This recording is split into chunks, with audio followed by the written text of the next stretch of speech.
Alors, bonjour à tous, professeur agrégé à la Sorbonne de collection. Je suis professeur de collection, effectivement.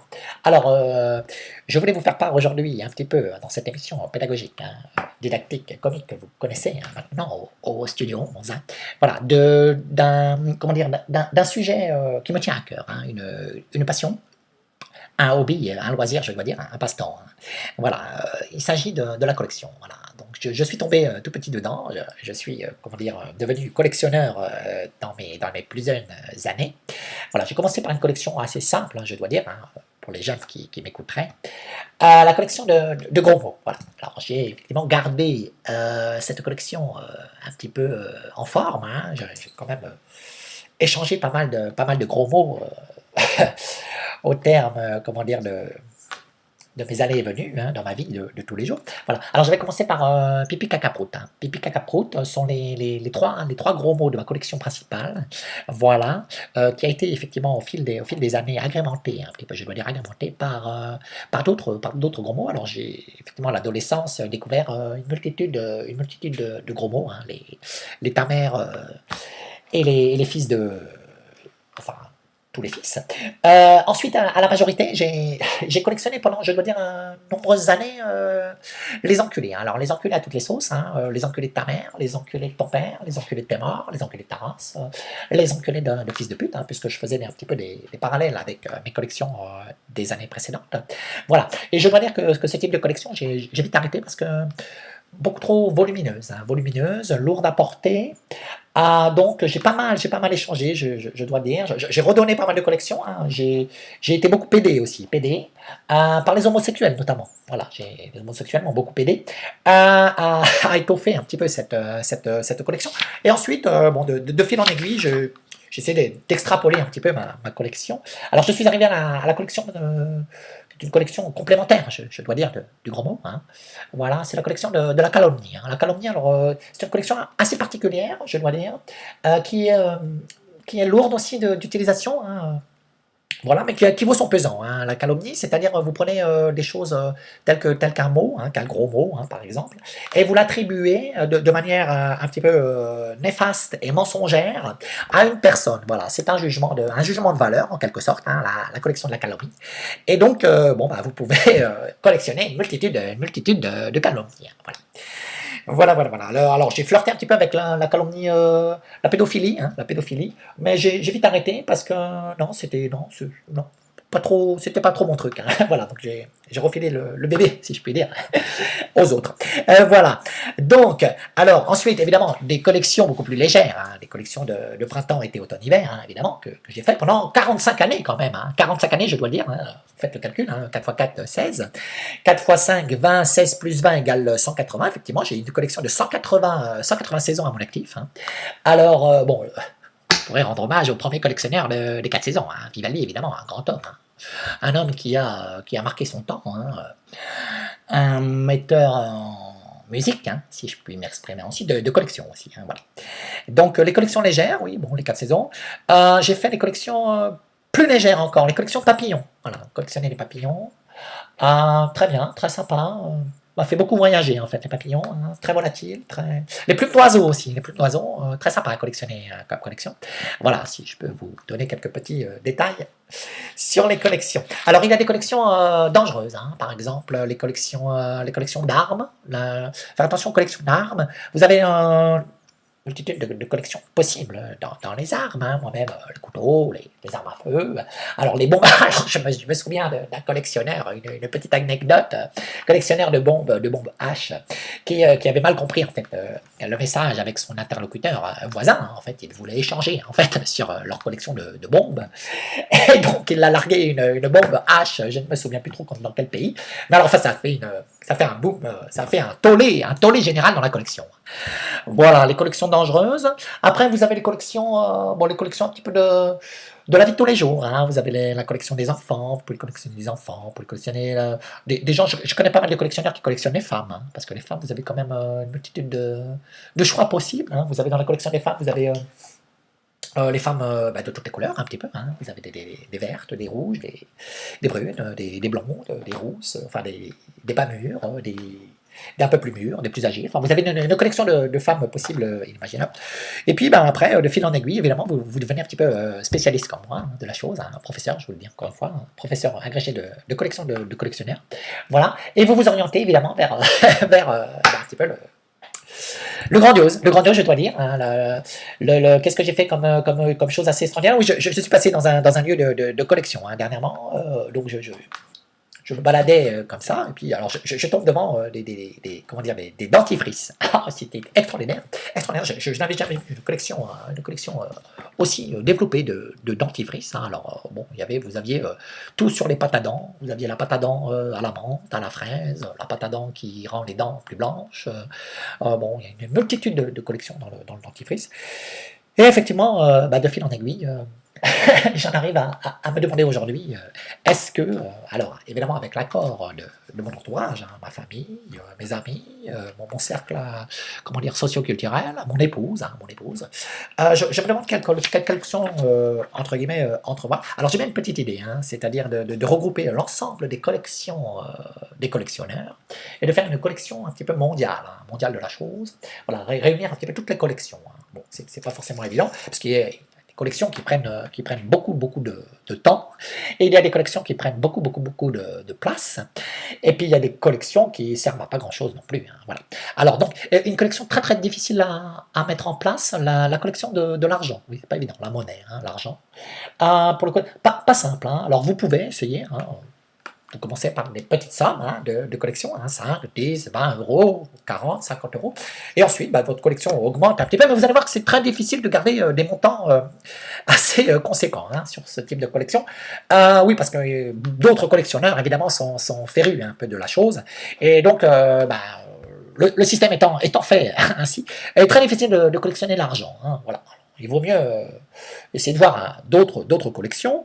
J'ai un copain, un ami, un collectionneur qui collectionne, lui, les avions. Hein. Il a dernièrement acheté un aéroport hein, entier. Hein. Alors, c'est celui, je ne vous donnerai pas de nom pour pas que sa collection en pâtisse. Mais en fait, il a acheté un aéroport. Hein.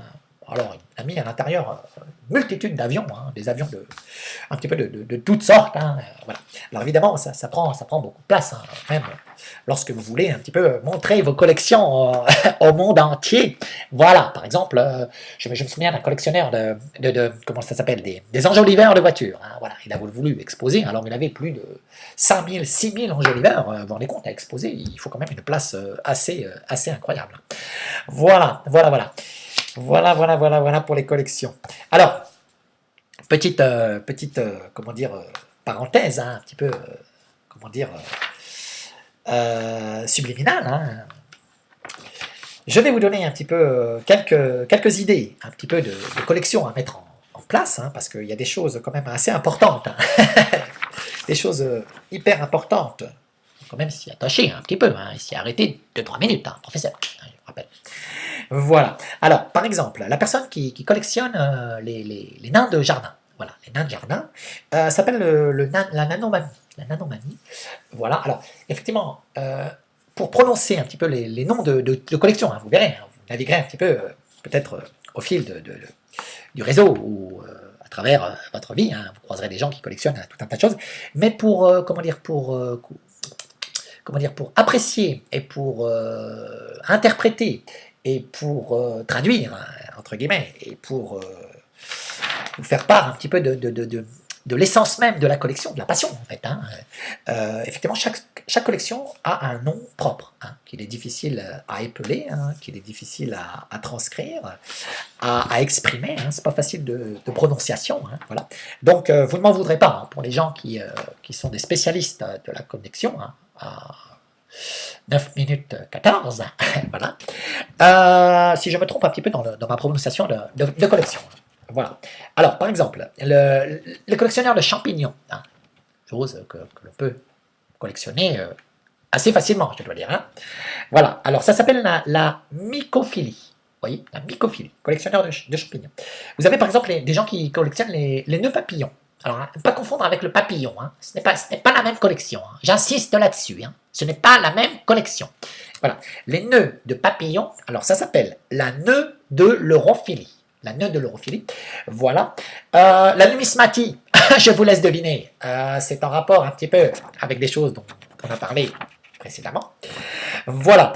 Il y a aussi les faire-part de décès. Vous voyez, on peut collectionner les faire-part de décès. C'est une chose qui m'a toujours chagriné l'oreille. Collectionner un faire-part de décès. C'est fabuleux. Surtout quand vous vivez le décès, c'est quelque chose d'extraordinaire quand même. Hein, je dois dire. Voilà. Alors ça s'appelle l'obituarophilie. L'obituarophilie, collectionneur de faire-part de décès. Nous avons quoi? Nous avons les papiers toilettes. Nous pouvons collectionner les papiers toilettes. Nous avons une multitude de papiers toilettes à disposition dans ce monde un petit peu de collectionneurs. Hein. Donc ça s'appelle la latrinapapyrophilie. Latrinapapyrophilie. Alors c'est pas facile. Je vous avais dit à prononcer. Hein, il faut être un petit peu expert en collection hein, pour comprendre un petit peu et prononcer ce type de collection. Voilà. Alors, les vaches. Il y a des gens qui collectionnent les vaches. Oui. La vacaphilie. Vacaphilie, c'est la collection des vaches. Hein. Voilà. Les factures anciennes aussi. Hein. Tout ce qui a un rapport avec les factures. Hein. Impôts, taxes. Mais alors anciennes. Hein. Très, très anciennes. Hein. Datant du siècle dernier. Hein. Je dois dire. Alors, c'est la votaphilie. La votaphilie. C'est comme si vous aviez voté un petit peu. Hein, et la votaphilie, c'est la collection des factures anciennes. Attention. Hein. Sur blanc, c'est écrit. Professeur Énergie, Vincent, s'il vous plaît. Merci. Ensuite, vous avez la collection des Pères Noël.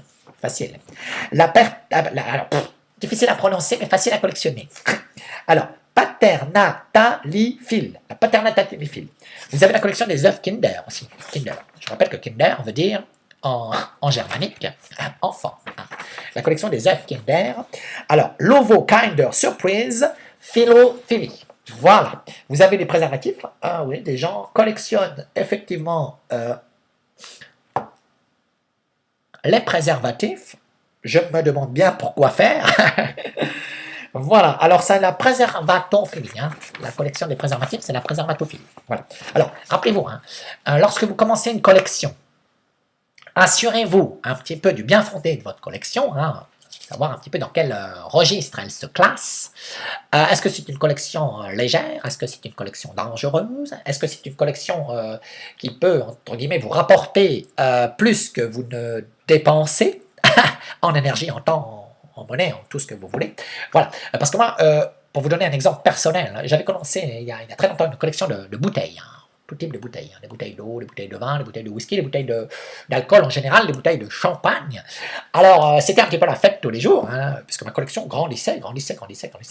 Et un jour, j'ai basculé. Hein, j'ai eu le malheur d'ouvrir une des bouteilles hein, et goûter en fait ce qu'il y avait à l'intérieur. Hein, voilà. Donc, j'ai dégusté un petit peu ce breuvage, hein, je dois dire ce liquide, un petit peu de collection.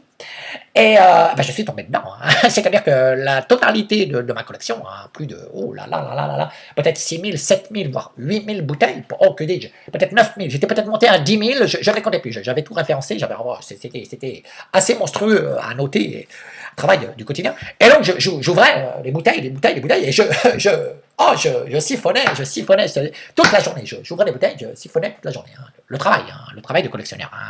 Un professeur agrégé à la Sorbonne. Voilà. Alors, donc, faites très attention aux collections qui cachent, en fait, c'est des collections qui sont sous-jacentes d'autres collections. Hein. Elles pourraient déceler des choses un petit peu, pas bonnes pour la santé. Voilà. Alors, vous avez les gens qui collectionnent les porte-plumes. Vous voyez à peu près ce que c'est pour écrire. Hein. Voilà. Il y a des gens qui collectionnent les porte-plumes. Hein. Pourquoi pas hein. Voilà. Alors, ça s'appelle la calamophilie. Voilà, calamophilie. Les casse-noix. Les casse-noix et les casse-têtes. Oui, ça se collectionne. Hein. On peut collectionner les casse-noix et les casse-têtes.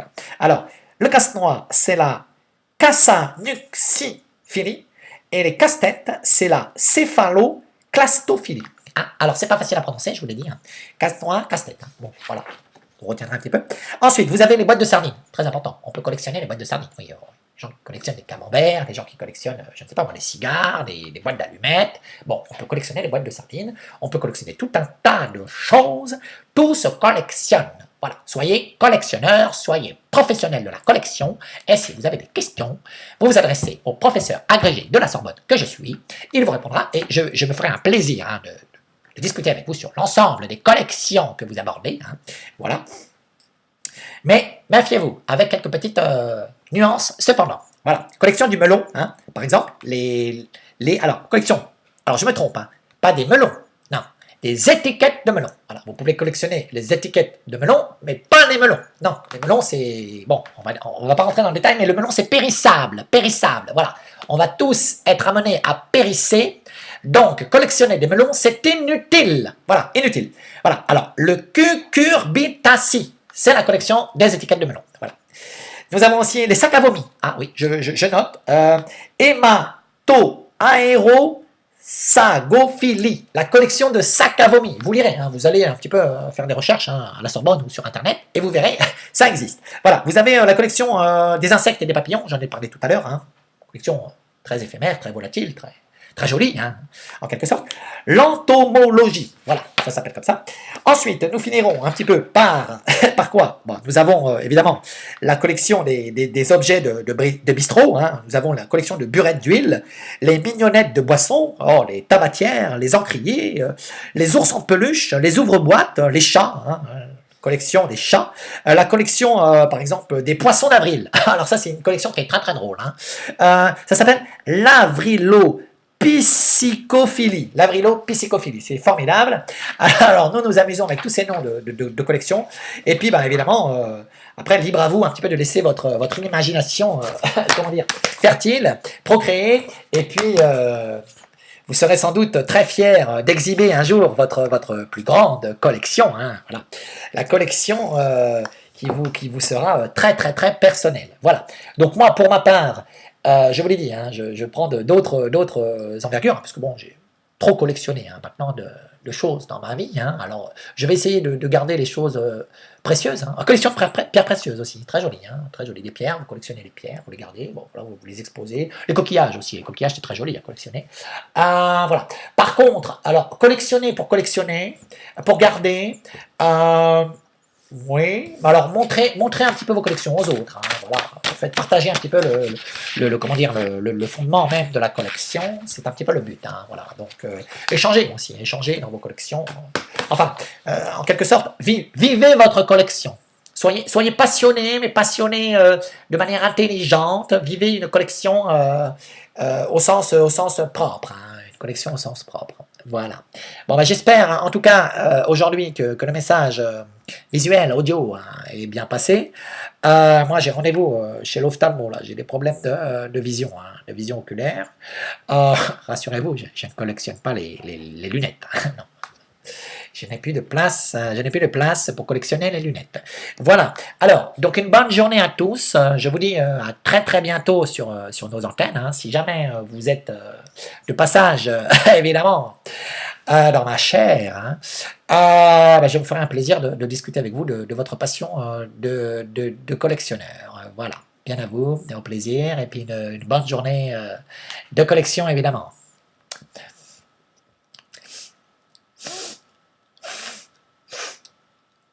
Bisous.